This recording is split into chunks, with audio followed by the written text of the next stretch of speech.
Hey everyone, this is Julianna Ramon with Watchman Action, and I got the hubby RC with me today, and Amania. Hello everyone, Amania Salas here, the conservative poet. Happy to be here today. It's Lots Friday, right? Yeah. Welcome to Chopping It Up. Chopping it up. Friday afternoon.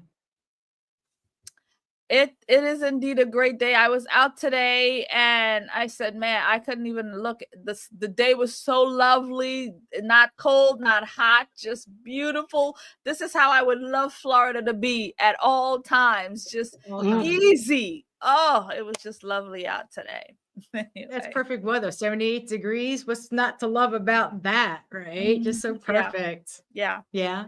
So cool. Well, it was an interesting day today in politics, huh? Oh God, yeah.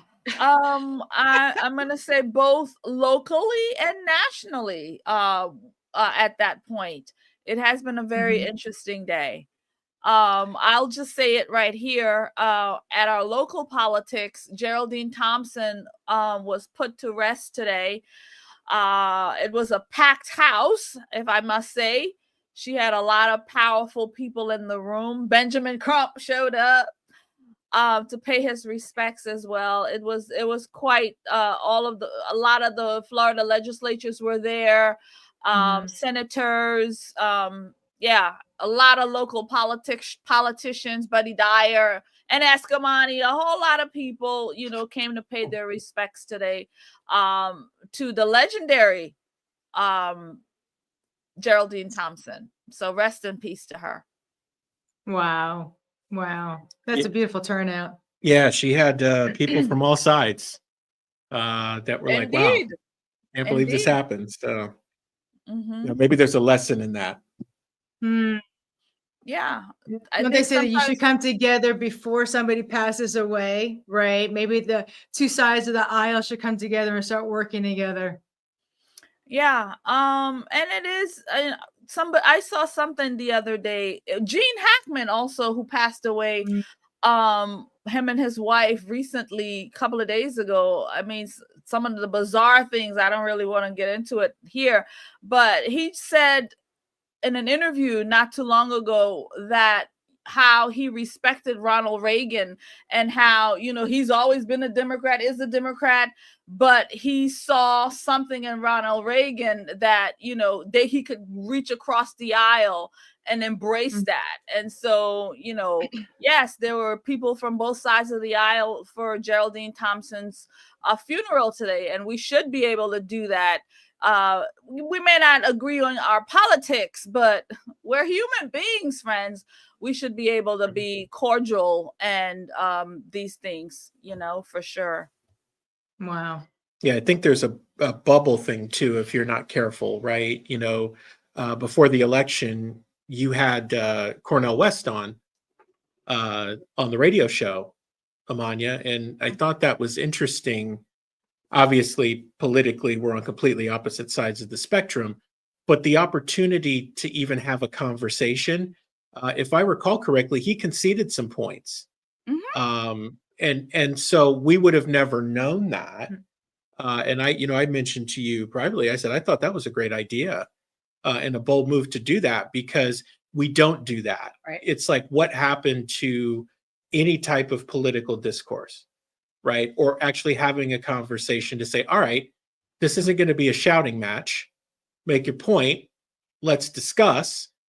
Things we can agree to disagree on, great. But what you find in those situations is people say, you know what, you make a great point there. I would agree with that. And so you're thinking this person is just pure the devil. And there's some people like that, sure. But oftentimes, if you don't get to common ground, you'll never know. Exactly. And you'll never know when you have a chance to educate. So I think with Geraldine Thompson, she was liked by both sides, and necessarily agreeing politically, she was a fixture in Florida politics for years. So it's good to see that a group came out the way that they did. So yeah, it was definitely something to see. Going in early in, I mean, you couldn't get in there. I mean, it was so packed. but Mhm. it just shows you that she was a powerful woman in this community.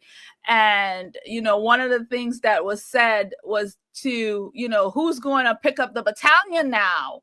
That was one of the, like, who's going to continue the work now? For me, on the other side, I'm okay. Yeah, we're going to continue to work. We're going to do this. But that was a big question in the room. Who's going to pick up the baton and now lead where this gap has now been put? And so, we had a whole lot of young progressives in the room, let me tell you. But yeah, they're going to pick up that baton and they're going to run with it. A lot of them that were in the room today. What a way to get the young guys, huh? Well, the younger demographics. Yeah, I mean, doing when we talk on We Are the Watchmen Weekly this week, we're going to talk about Christianity, the gap with young people, that level of influence and indoctrination. Those of us who are older now look back and say they tried to indoctrinate us in school and get us riled up that way. And some people actually went down that road. Gen Xers, we are wholly unique, I think, in how we look at things. But some of us went way off the reservation.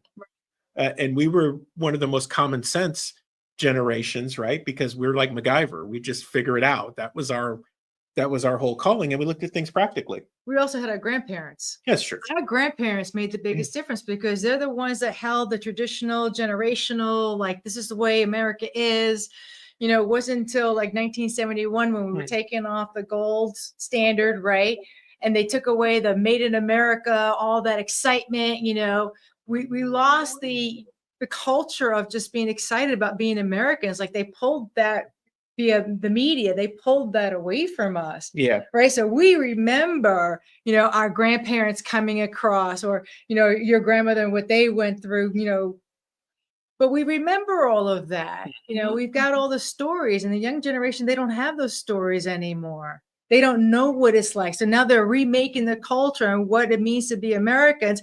And we Gen Xers are standing in the middle going, hold on a second. We want to go back to. Right. Right. Right. Yeah. There's our cynicism as Gen Xers. That's how we're referred to. We're cynics and we're skeptical of everything. Well, yeah, I mean, rightly so.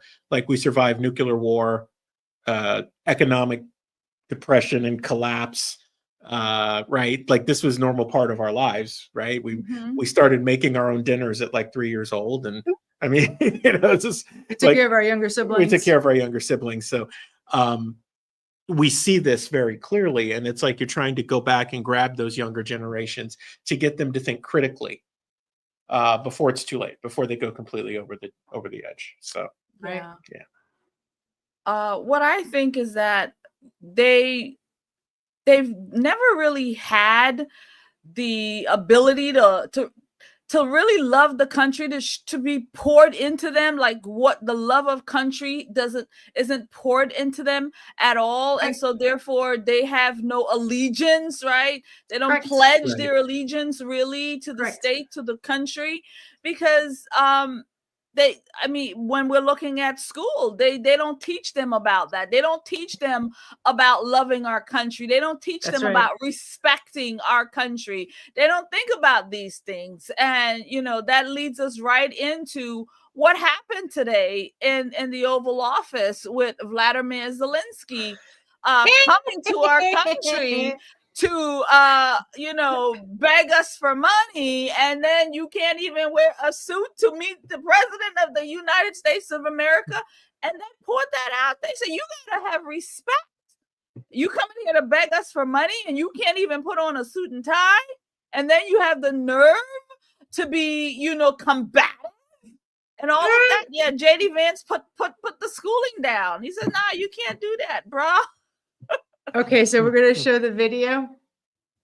The JD Vance smackdown. So Trump gave a smackdown, but JD Vance's was by far, like, I'm kind of surprised that, JD Vance outdid Trump, because I thought Trump was really going to give him a good smack. But JD Vance, as far as I'm concerned, gave the best smackdown ever. So here we go.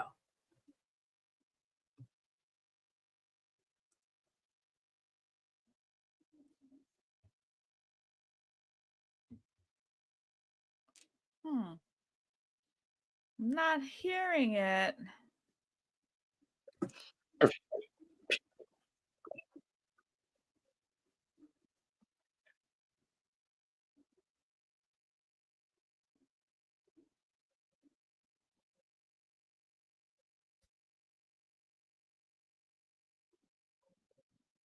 Mm.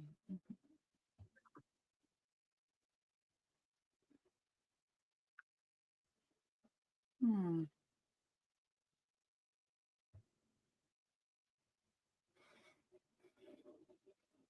Hmm.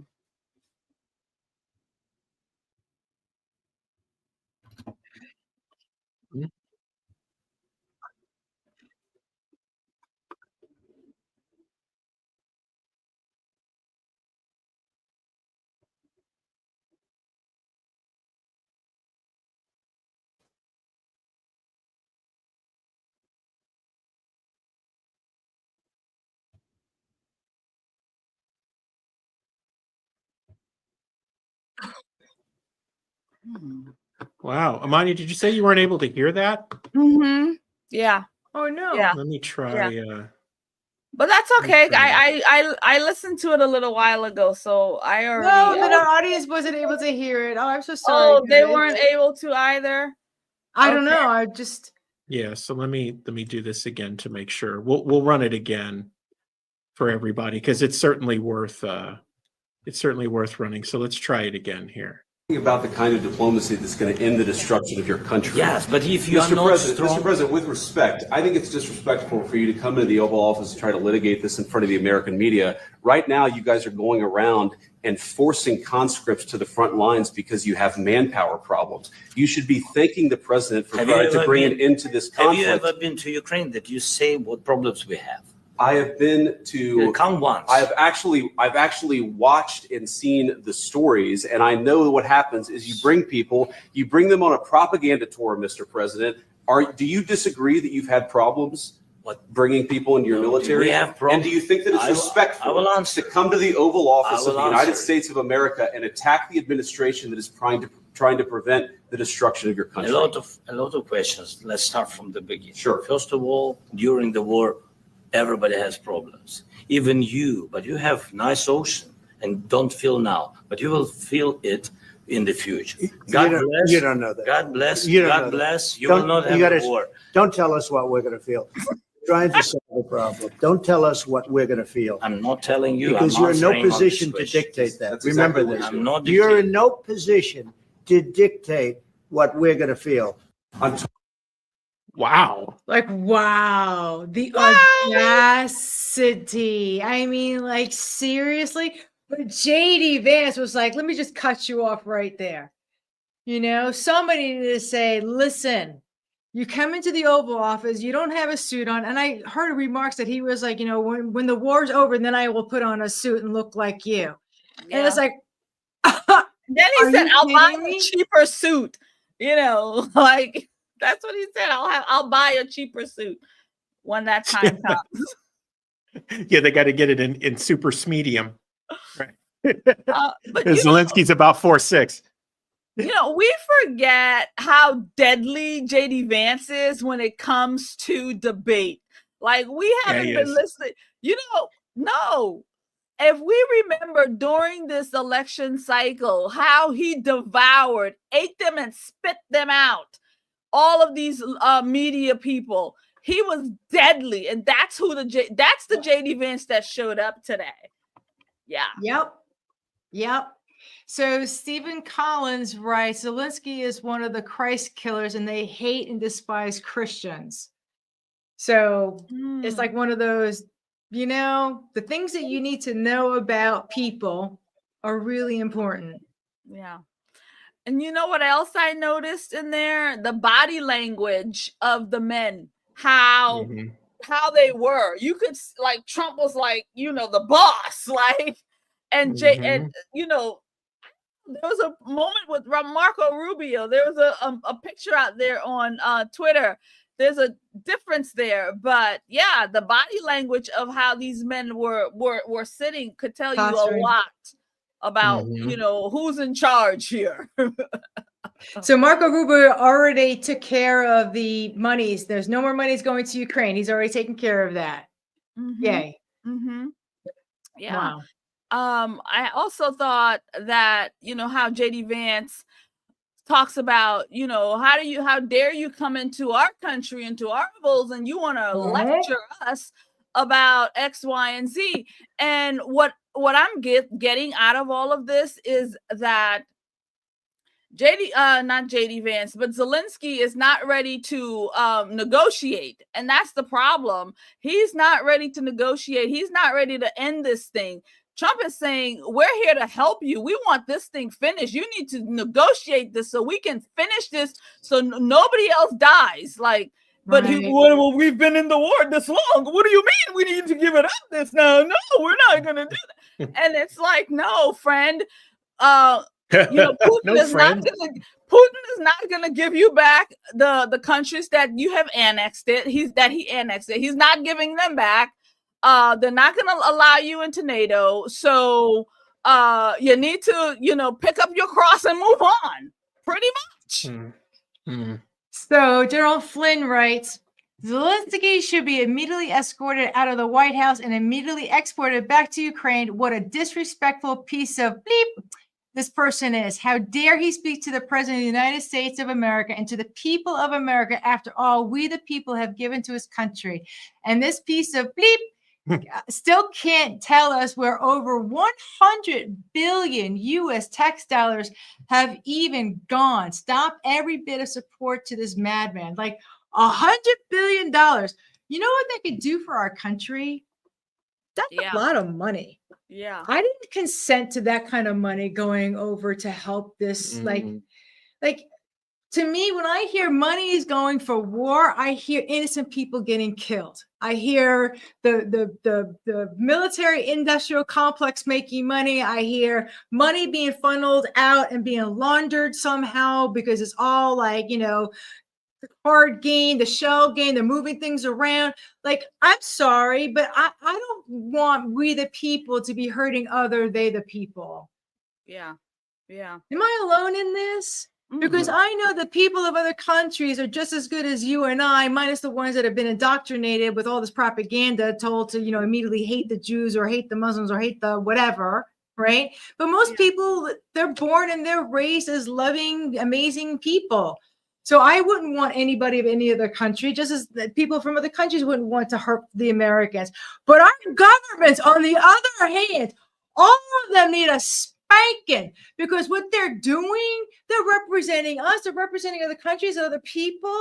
No, these people are criminals at this point. That's what we need to call it. So if you take the harsh reality that war is business and it's good business, look at the tone between the administrations. Good business. Right. So Biden capitulated. Every time Zelensky wanted to tap the piggy bank, he'd just come over and yell at people, right? Like little Napoleon man, mini would just come. He'd come running with his little legs and be like, "Give me money."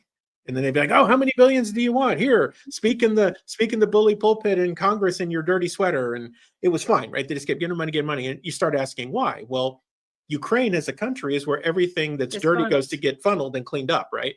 It has strategic importance. So you had one administration that was like, yeah, let's just keep pumping this and got to get Russia. And then you see the change in tone where you now have an administration that says, look, war isn't good. Like, let's be done with this. Let's negotiate peace and let's be done with this. So innocent people stop dying, right? Because Ukraine has kind of got this meat grinder thing going on. And then all of a sudden there's an issue. Well, it's because they ain't getting no more money. Right, the gravy train is stopping, so now everybody's mad. Yeah, right. It's pretty simple. War's not good. So, no. And you know who's really, really mad today in reference to all of this? The lamestream media, because they have already come out here boo-hoo, whining and crying. Oh, I've never seen a president act this way. And this one guy says Zelensky was the only one in there with quorum and decor, and he's the only one, these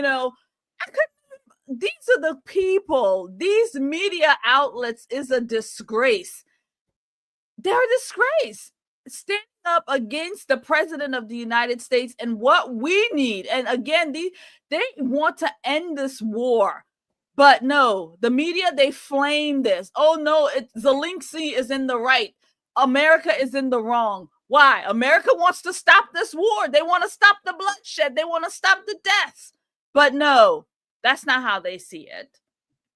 They want you to think that America, right? But the real Americans are the U's and the I's that are going, no, we don't want our money going over there. No, we don't want the USAID funneling money from us to do things that we don't agree with. No. I mean, and if anybody thinks that Vladimir Zelensky has decorum, they should go to Google and type in Vladimir Zelensky piano. And you can see just how much decorum the comedian has. Like Julianna's 11th commandment. Don't fooleth thyselfeth. Dude, he's running around in his tights, dancing around and stuff like that. I mean, Well, I mean, and he played the piano with his parts, and it's just a really. Oh, dear. That's what I'm saying. Just, if you want to see a level of decorum or not, disgusting, then you can go on that hunt for yourself. But remember, Zelensky was a comedian and a popular one before he became president, but he did an entire skit on him being president. All theatrics. All theatrics. It's nothing but theatrics. So, I mean, it's. But do these people, they go, I want to run for this position, and it's all like, I'm going to give you the show. This is what I'm going to look like at the podium. I'm going to practice and make sure that I'm elegant and I know what to say and who my audience is. It's theatrics. Most political classes are oligarchies anyway, right? So you're hand selected. I mean, there's been discussion about this even with the president of the United States, that there is a selection process, not an election process. No matter how bad people want something, whoever power brokers want in there, they're going to put enough money, power, and influence behind to get them in, and that flows down. But see, somebody like Zelensky is selected for whatever their role is, and then they mock people by saying, oh, let's do a skit with Zelensky as if he was president of Ukraine. So now they've already laid the groundwork. It's like, how did the Simpsons know all this stuff was going to happen years before it happened? Right? There's programming. That's why they call it programming. Right? They get you ready for it, and they say, oh my God, how did they know? Because that's what they've been planning all along. Wow. Theatrics. You know, that makes me think about Chris Hart in his new book that he has, and I forget how he puts it. Wrestling, how wrestlers, it's all theatrics, it's all a show, it's all about this, and politics. Kayfabe. It's the same thing. Yes, RC. Tell us about that, please. Explain that to us. Yeah, so Chris Hart, Chris is a great friend. The American Adversaries has had us on.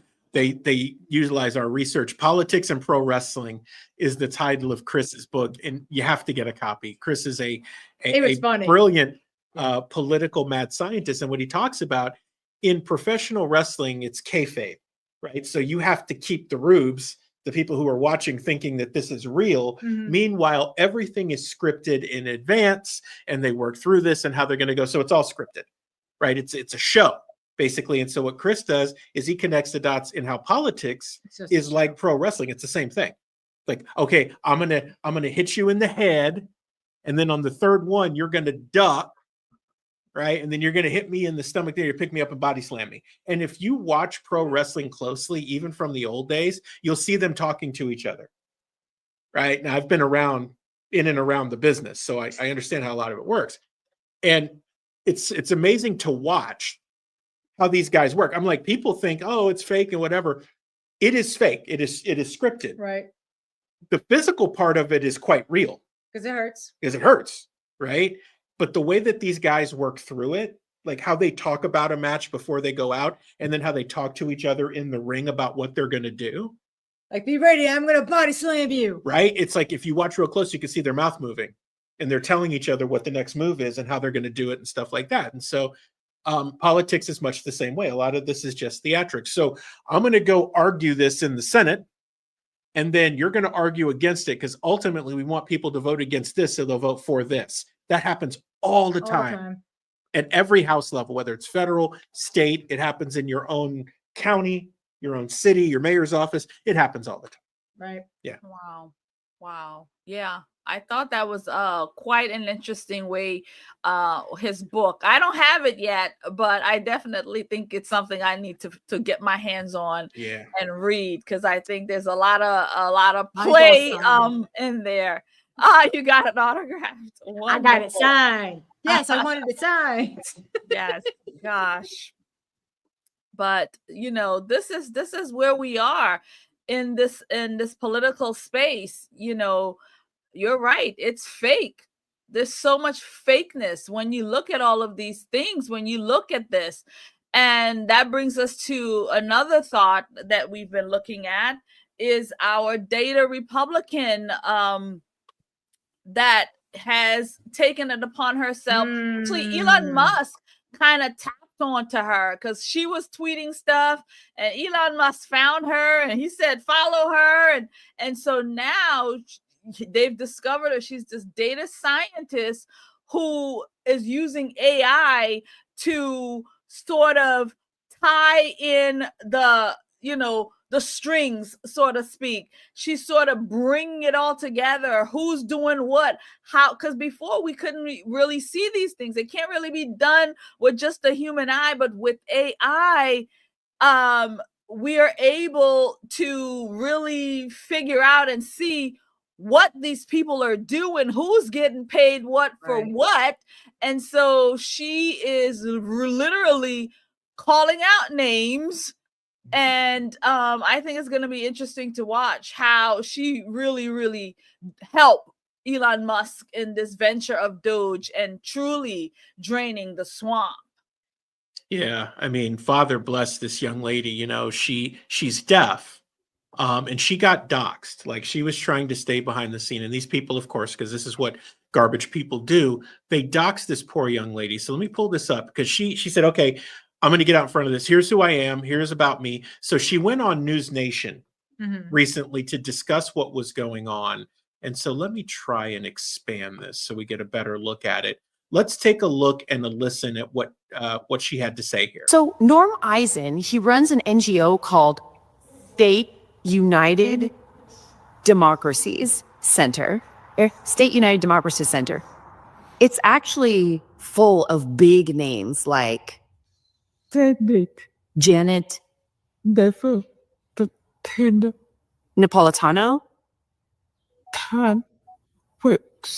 Tom Ridge, Michael Steele. Many famous names were involved in this specific NGO. Now, that NGO accepts $17 million in private donation. So I was researching. What do they do? Like, with $17 million, I started researching. But the only thing I could find, and I wasn't digging, but the only thing that I found, they made a knockoff Muppet show. You think I'm kidding? They actually made Muppets, but like knockoff puppets. And all the videos that they made with these knockoff puppets had less than 200 views. And so I'm wondering, all those big names, all those famous people at the NGO, and the only thing they did with $17 million was make a terrible Muppet show. They got money and they did something with that. It was just awful. Jim Henson would roll in his grave. I saw the video on your ex. Of the Muppets. Yes. Yeah, I know. And it was weird because all the videos have less than 200 views. They didn't even try to promote them with ads or anything. So where did the $17 million go? That. And the end is the question that she wants us to really take a hard look at, right? Where did it all go? Why? How does this happen? Yeah. And I saw the video. I mean, they could have paid somebody on Fiverr, $50, $100 to put this thing together. $17 million. Where did the money go? And when she talked about these powerful people, Michael Steele, who was the chair of the RNC, Republican, the other gentleman, he was also a Republican who received received money or however it all worked out. These are the people that was involved in the $17 million video that really could have cost $100 to make. Like, where did the money go? It's like the old joke. It's like, what do you think they actually pay $3,000 for a toilet or $2,000 for a hammer? At Independence Day, when the old guy was like, "Yeah, where do you think that money goes? Come on, this is what they do with it." Did they not think that they were going to eventually be found out? No, they didn't. No. That's the level of arrogance, right? Is because the system is set up like roulette. It's like, so they each have a gun to each other's head. So they're both Right. incentivized to keep the grift going, because how much of that money flowed through the NGO and then flowed back into some organization that could pay a politician who made sure that money got to where it was going. Right. And then there's a nonprofit sitting there for that politician when they're all done that'll pay him $350,000, $400,000 a year as executive consultant or executive director to run it. That's sickening. It's the grift that keeps on grifting. Yeah, the grift that keeps on grifting. And they didn't see AI coming. They didn't see things like AI coming to really look at the data, look at the numbers, look at all of, the spider web, right? They weren't looking, no, we're going to keep getting rich. We're going to keep doing this. Nobody's ever going to find out. Nobody's ever going to know, because the human eye isn't quick enough to do this. But yeah, they weren't counting on AI, and somebody like Elon Musk, like this woman, data Republican, and the AI coming to help save our democracy, as they like to say. For our democracy. It's interesting. When we had the lab opened at first, that first year, we started doing Constitution movie nights leading up to the 2020 election. And the premise for that is that we wanted to share the research we had done. We had connected the dots with all of the NGOs connected to George Soros and the Open Society Foundation. And you begin to see, it's like, oh, they're doing this and they're doing this, and here's what this web looks like. The fact now that we have AI where we can dig deeper and go faster is going to uncover a ton. And I cannot wait, because I know so many of these grifters. I mean, I lived and worked in Minneapolis for 4 years. Minneapolis is the world capital of nonprofits, where the orange three-legged sloth that only breeds in August of odd years can get $200,000 a year, right? So even at the lowest level, and I'll stop, I promise, but we're chopping it up. So I figured I would just share. How does someone who has no tangible skill whatsoever other than existing, how are they making $150,000, $200,000 a year? I'll explain. Here's what you do. You go and you start a nonprofit for three-toed orange sloths who only breed every second August, okay? You set up, and then you go write a grant for research on how to get them to breed every August, which is complete BS. And you go and you say, who will give me $250,000 for some BS? Now, we just talked about how you can get 17 million for some BS. 250,000 is a drop in the bucket. They say, sure, we'll give you that money for research. By the way, would you like more to do 2 or 3 other things? No, I'm inherently lazy. Okay, okay. So you get your $250,000 grant. You pay yourself roughly $180,000 in salary as executive director. You hire an assistant who really doesn't do anything. You open up a bogus office. You shuffle some paper around. At the end of the year, you lie on your report for all the things you did with the money, and you apply for the grant the next year. Well, congratulations. Now you're making 180 plus bonus. So you're making $200,000. You got stellar benefits. You got an assistant that you can have do whatever you want. And if you want to sell tchotchkes or wigs or whatever else you want to do out the back door, you can fund that business with the nonprofit, and nobody cares. That is how you say, how does this person make all this money? I just explained to you the system. Please do not use it. But when you see people do it, call them out. That's what I used to do. I think that's what's been happening with the USAID, and now we're looking into, our representatives and their bank accounts and where all the money's been going, and how did you be broke, right? Like Maxwell Frost, and then all of a sudden become a millionaire and be able to do all these different things. Like, did we ever figure that out, by the way, Amania? Did we figure out how Maxwell Frost got to a net worth of 1.5 million in 3 years? No, I haven't figured it out.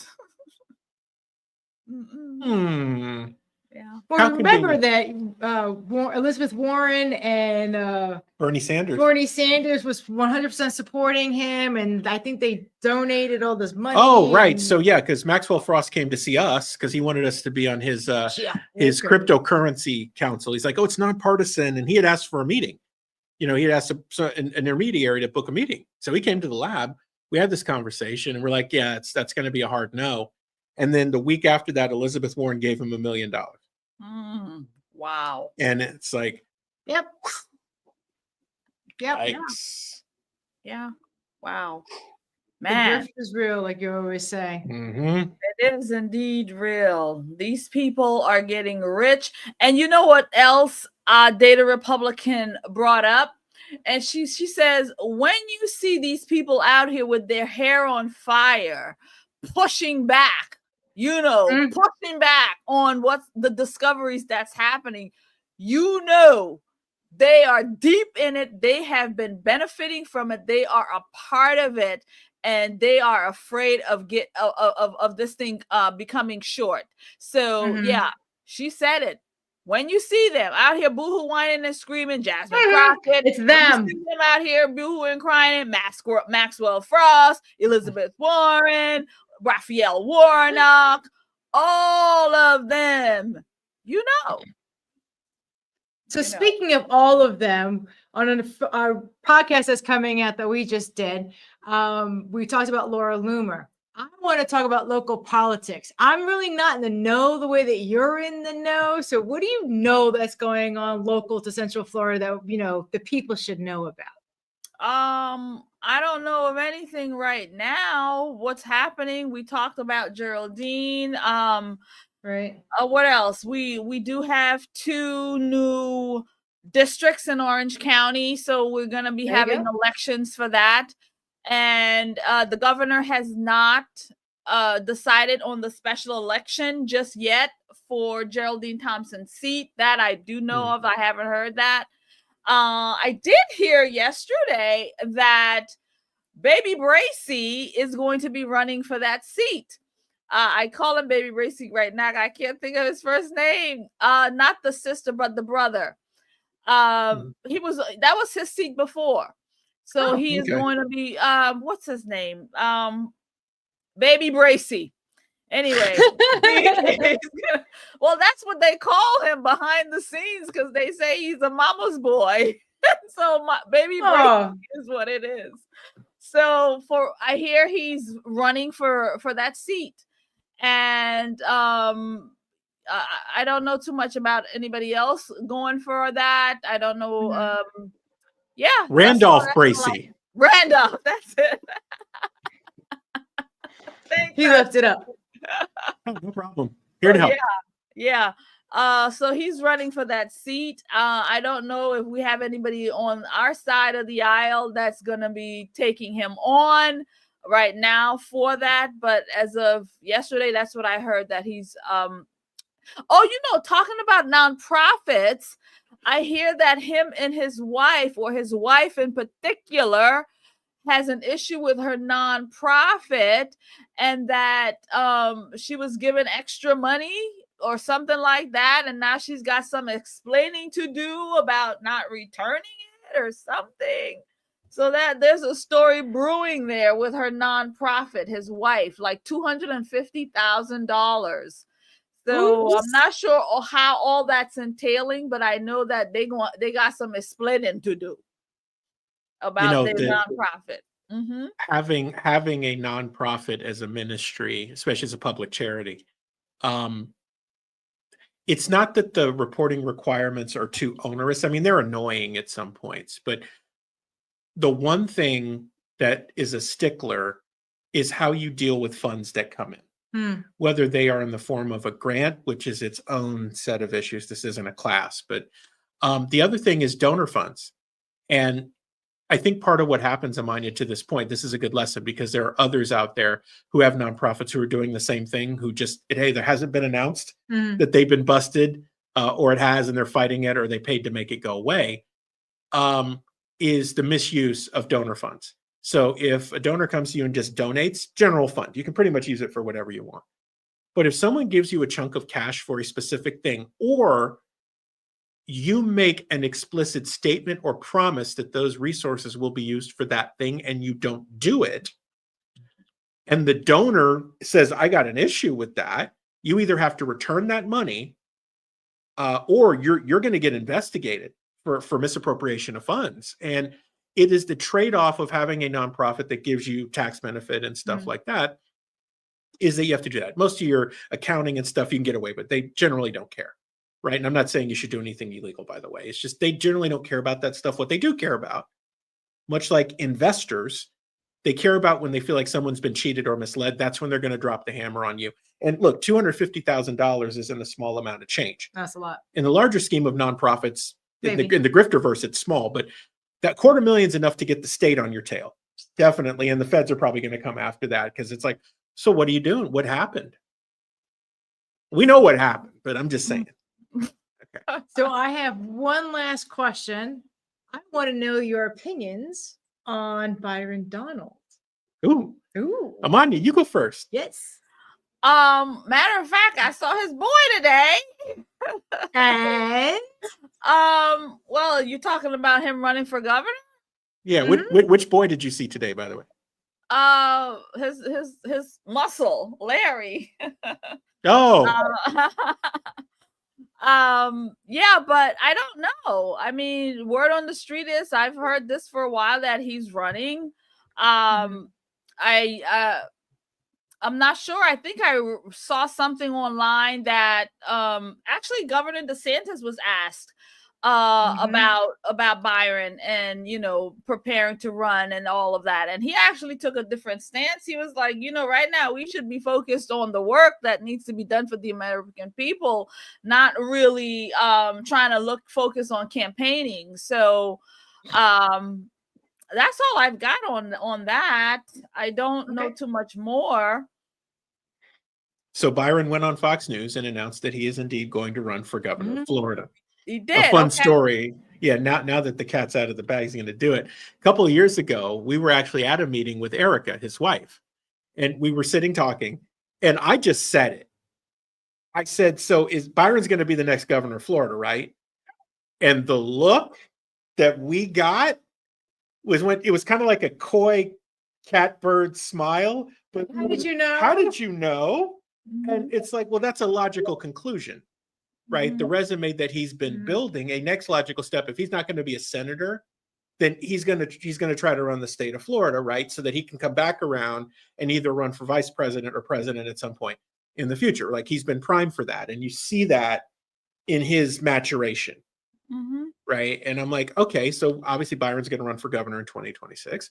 And so here we are. Now, that said, you know, we know Byron and he's on point with most of his stuff. I think there are some things in his past that they're going to try to drag through to try to stop that. And by all accounts, Casey DeSantis is looking at running as well. Wilton Simpson apparently wanted to be governor or wants to be governor. We'll see if that happens. It is going to be interesting to see what happens, how Democrats try to use the information that's available on Byron Donalds against him, and what the RPOF is ultimately going to do with this. So Valerie Warts. Okay. No, you go. I was going to say, Valerie Warts was saying, you know, the Democrats always come to the table where they're like, this is my guy, this is my candidate, I'm strong, and I know that this person's going to win.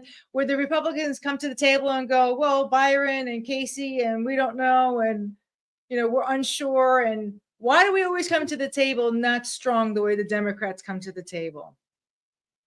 You know, I was going to say, I remember I got a couple of surveys some time back, and they were asking about Byron and everything. But you know who else they were asking about? Matt Gaetz. This is before all of this. So I think Matt Gaetz might be in the running now that he is no longer, you know, I think Matt Gaetz might be in the running.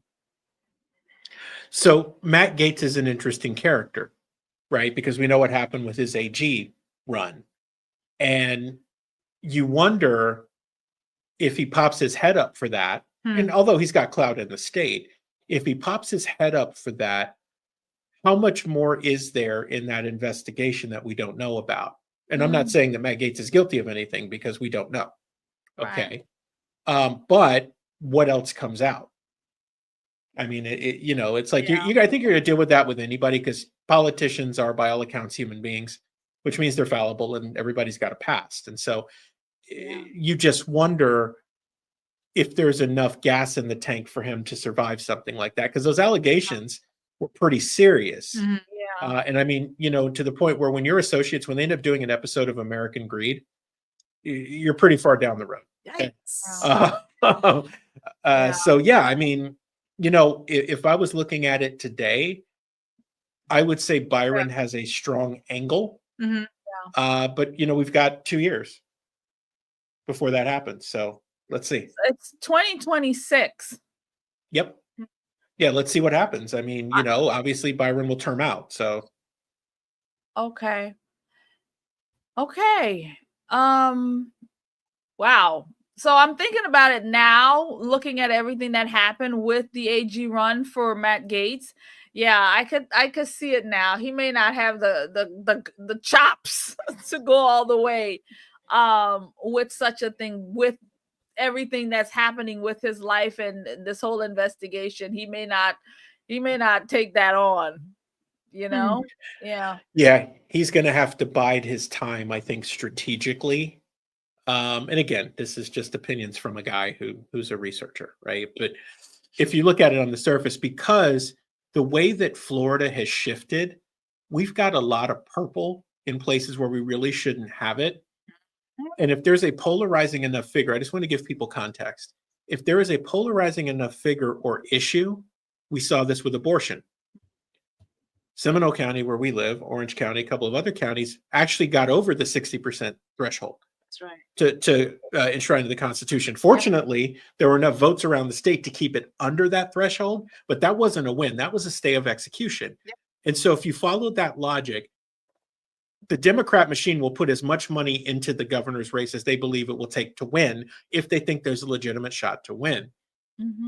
And they're going to say to themselves, all we need to do is turn enough people. If we make it toxic enough, either A, they won't vote, B, they'll vote for a third party candidate and we'll split it, or C, they'll just say, you know what, I'm just going to vote for the lesser of two evils, and they'll vote for the charlatan that the Democrats put up, right? So, it's a strange place to be in. It is. It is. Wow. All right, my sunshine. All right. We've had a We chopped it up. We chopped it up good today. There's I'm so much this more. one on. Right. He just brings a wealth of information to the table. Oh yeah. RC is a walking computer, friends. He's got so much knowledge in him, and I just love hearing him put it all together for us. So thank you. You two are very kind. You two are very kind. I will come back on anytime that I'm welcome. Yes. Well, Julianna, I'm gonna say my part here. Friends, if you don't know, you can check me out at theorlandopatriot.com, where you can get some of my merch. I've got some great new products, t-shirts, mugs, and if you don't know, on the radio, they call me Sister Warrior. And so, and I tweeted the other day, Amania was given to me by birth. The conservative poet was given to me by choice. That was my choice.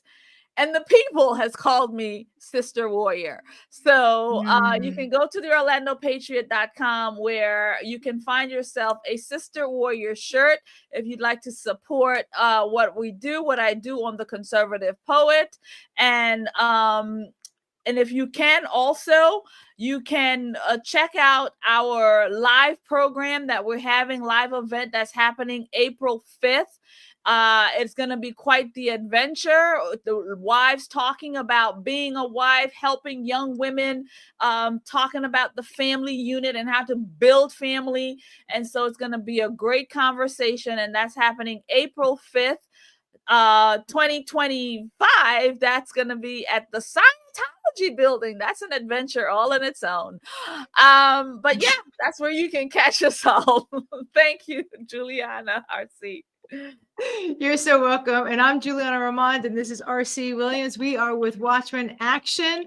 We are doing our first training next Friday. We're very excited. The Watchman Action workbook is in print as we speak. I'm very thrilled that we're going to be able to do this. And if you want to check out all of our publications and everything that we've been doing, go to watchmanaction.org. Everything is there. So from RC and I, we bid you farewell. We love all of you, and good night. Good night, everybody. Thank you.